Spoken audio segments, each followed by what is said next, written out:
There are parts of our personality which we like to develop, which we're proud of, which we want to expand upon. And there are parts of our personality which we feel we wish we didn't have them. Certain fears and shame and vulnerability. Yet the reality is that every part of our personality is essential and part of our mission and should be utilized in the service of Hashem. Aaron HaKohen was called upon to bring the first offering in the tabernacle, the Mishkan. Yet he was frozen, he was paralyzed, he couldn't do it. And the reason why is because whenever he looked at that altar, he remembered the altar that he built and upon which they offered up the golden calf.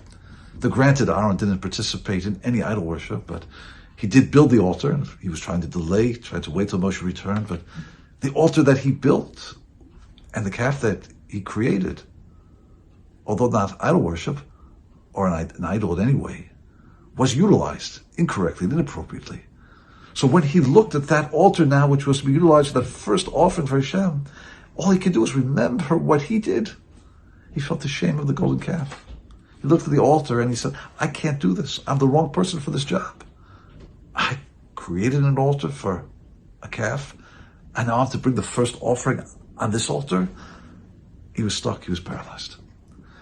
And then for the verse reads, and it says in Shmini, in chapter 9, verse 7 of Leviticus, it says, V'yom Moshe Aaron, and Moshe says to Aaron, Kurav el mizbeach, come close to the altar.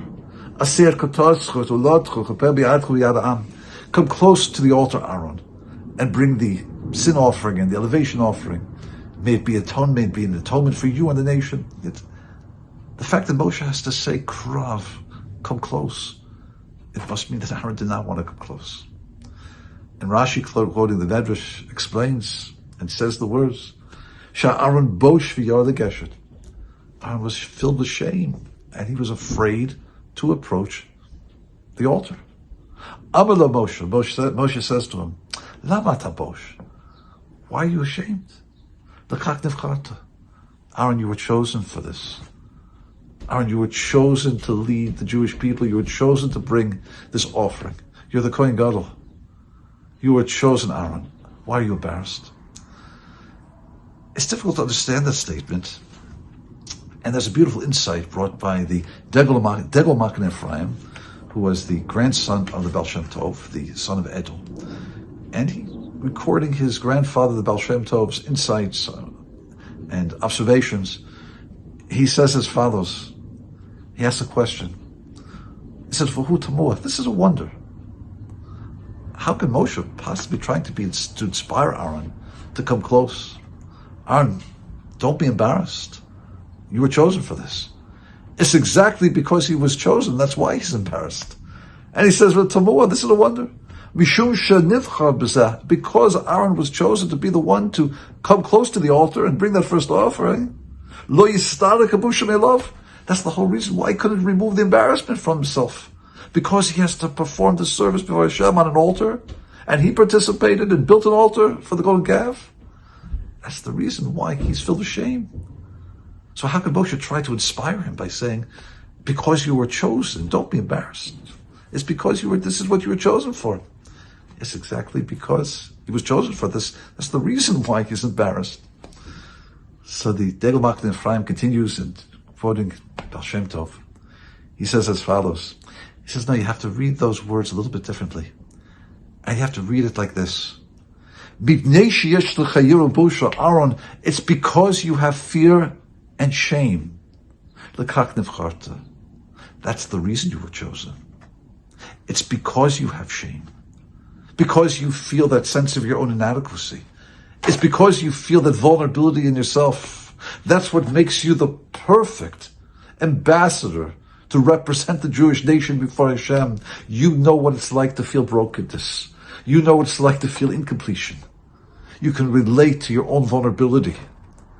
And if you can relate to your own vulnerability, you can recognize that there's so many people out there, also vulnerable, who feel shame, who feel broken, and need to be inspired to come close to Hashem, and to be inspired to help themselves just become elevated once again.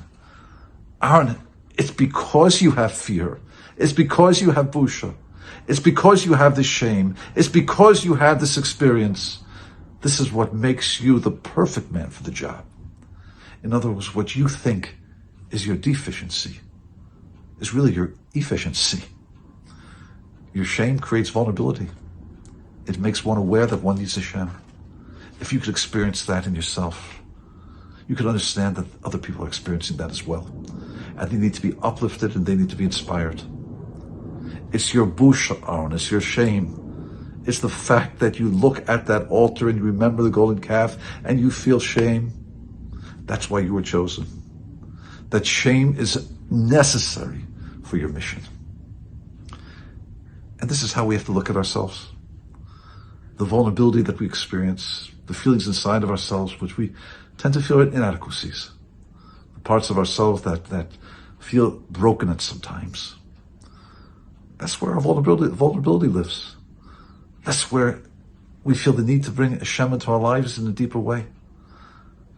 And if we recognize those feelings in ourselves, we recognize that other people experience them as well. And it was Aaron's job as the Kohen Gadol, as it is a job of a Kohen or a teacher or a rabbi or a friend, a parent, to uplift others, to bring them up. And it's awareness of our own vulnerability, awareness of our own shame, that makes us the perfect agent, the perfect messenger for that job of inspiring others. Our deficiencies aren't deficiencies at all. They're efficiencies. They're exactly what we need for our perfection and to help other people achieve theirs as well. Wishing everybody a wonderful Shabbat.